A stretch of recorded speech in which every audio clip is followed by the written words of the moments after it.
ان انا حسيت بيها في كريم الايد وحسيت بيها. يا صباحكم او مساءكم بهجه، انا بهجه واهلا بيكم في فيديو جديد. فيديو النهارده هيكون ريفيو عن كريم الايد من مود. يلا بينا نبدا الفيديو. مبدئيا كريم الايد من مود حجمه صغنن جدا، هو 50 جرام، بصوا اصغر من كف ايدي، فده معناه ان هو ممكن يتحط في الشنطه بكل سهوله، مش هياخد منك مساحه ولا مكان. حتى ممكن تحطيه في شنطه السفر، في الشنطه تطلع معاكي على الطياره برضو هيبقى مسموح ان هو يطلع. حجمه صغنن خالص وخفيف، تقدري تاخديه معاكي في كل حته، حتى انت في البيت لما تيجي تحطيه في اي مكان مش هياخد منك حجم كبير ويعمل لك زحمه، لا هتقدري ان انت تحطيه في اي مكان بسهوله. دي ميزه حلوه جدا فيه. تاني حاجه هو شكله حلو جدا صراحه، بيعجبني قوي في مود ان هي بتعرف ان هي تعمل شكل حلو للمنتجات بتاعتها. وكمان الفتحه دي تخليه ان هو سهل الاستخدام من العلبه، يعني مثلا كيرا مور العلبه ان انتوا بتفتحوها وكده ساعات اصلا المنتج يبوظ اسرع، يبقى صعب في الاستخدام لو في بره او حاجه، لكن دي سهله قوي انت بره على طول تقومي حاطه على ايدك والموضوع انتهى. فدي برضو بوينت فيه حلو. السعر هيبقى في اخر الفيديو. تالت بوينت معايا قوامه وريحته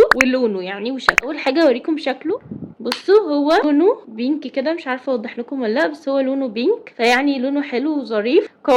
قوامه خفيف ومش تقيل، يعني متوسط، بس البشره بتتشربه بسرعه، يعني ما بتقعدوش ان انتوا تدعكوا فيها جامد، لا على طول بتتشربه وبتخلي كده البشره حلوه، ما فيهاش لمعه ولكن حلوه مترطبه. البوينت الثالثه معايا ريحته. ايه نظامها؟ اولا اسمها لاتينو، جربت من عندهم قبل كده اللوشن، كان السنت بتاعته بالي بصراحه حلوه جدا، ينفع في الصيف قوي. انا كنت عايزه اجرب السنت دي جدا لان هما بيتكلموا عليها قوي، ان انا اجيب كريم الايد اجربها احسن. اجربها الاول كريم الايد. تاني حاجه قلت كمان ان انا كده محتاجه كريم ايد، فاكون ضربت عصفورين بحجر، جربت السنت اللي انا عايزاها وبرده جبت كريم ايد واكون جربته. بصراحه السنت حلوه قوي. هي في كريم الايد طبعا عشان ده كريم، فالسنت هاديه مش زي ما تبقى في بادي ميست. انا محتاجه اجيب البادي ميست عشان اقدر ان انا احكم على السنت بتاعتها فعلا حلوه ولا لا، ولكن هي حلوه قوي. كريم الايد يعني هاديه جميله فيمينين قوي بجد، تحفه زي ما هما بيقولوا. الريحه في كريم الايد مش قويه، هي تزعج وتضايق، لا ريحه هاديه وحلوه في نفس الوقت، انت تقدري ان انت تشميها، والريحه ثابته على فكره، بتقعد فتره في الايد موجوده لو انت طبعا ما غسلتيش ايد. بوينت تانية عايزه اقولها،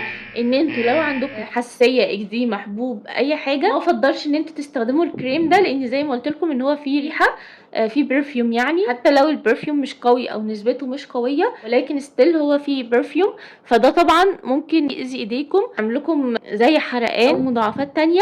فنتجنبوا في حاجات تانية من غير ريحه زي شان. انا ما جربتش شان بس اعتقد ان هو من غير اي سن كريم الايد بتاعهم، فتقدروا ان انتوا تجيبوه تستخدموه يعني. وفي انواع تانية هبقى اعمل لكم عنها ريفيو برضه من غير ريحه، اماندا برضه من غير ريحه، تقدروا ان انتوا تستخدموا الحاجات دي اللي هي من غير برفيوم حفاظا على ايديكم. في نقطتين طبعا مهمين جدا، طبعا كلكم عايزين تعرفوها، اللي هي نقطه الترطيب، هل هو بيرطب ولا لا؟ بصراحه كنقطه الترطيب هو بيرطب حلو جدا. في الصيف بيرطب حلو، وفي الشتاء بيرطب حلو.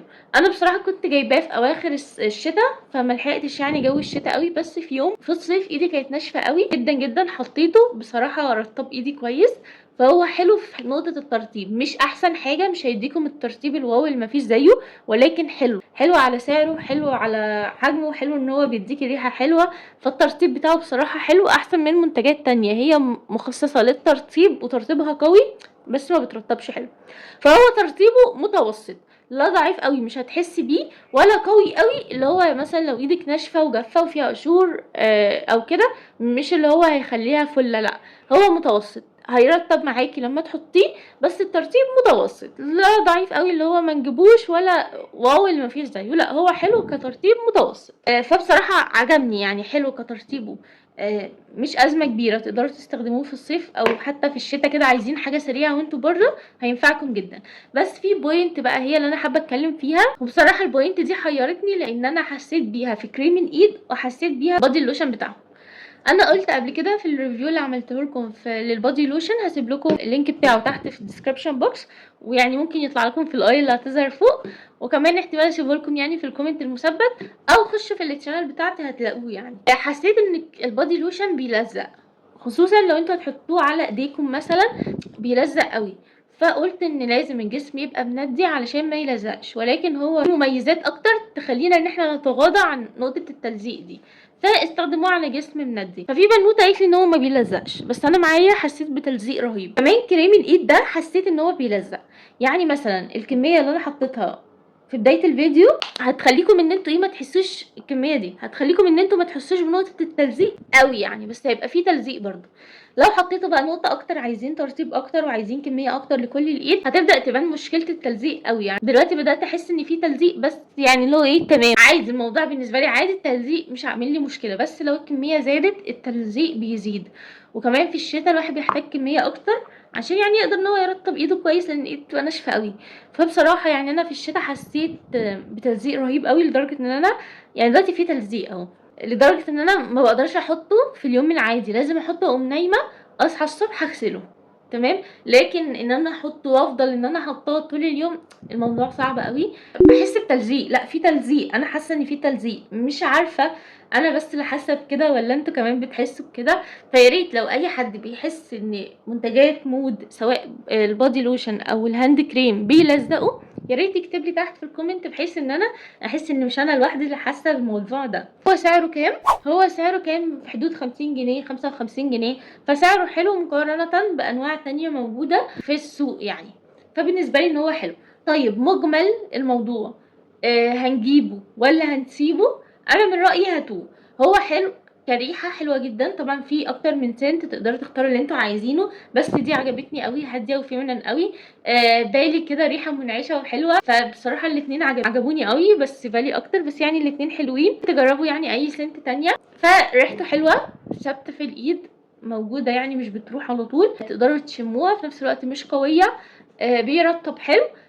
سعره حلو. هو مشكلته التلزيق، لا يا جماعه بيلزق، حاسه ايدي ملزقه.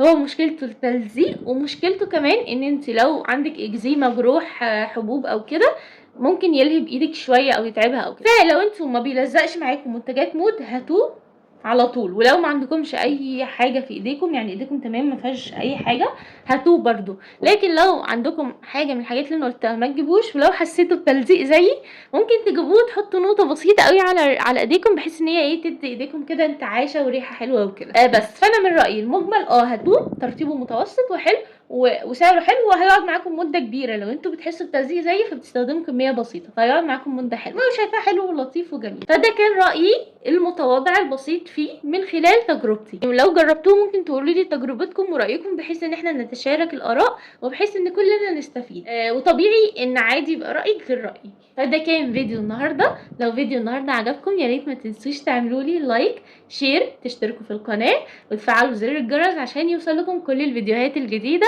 بنزل فيديو كل خميس الساعه 4 العصر. الفيديو النهارده هينزل في يوم غير الخميس، بس معلش بسبب ظروف خارجيه، ولكن ان شاء الله موعدنا الثابت كل خميس الساعه 4 العصر. اشوفكم ان شاء الله بخير في الفيديو القادم، واستنوني، ومع السلامه.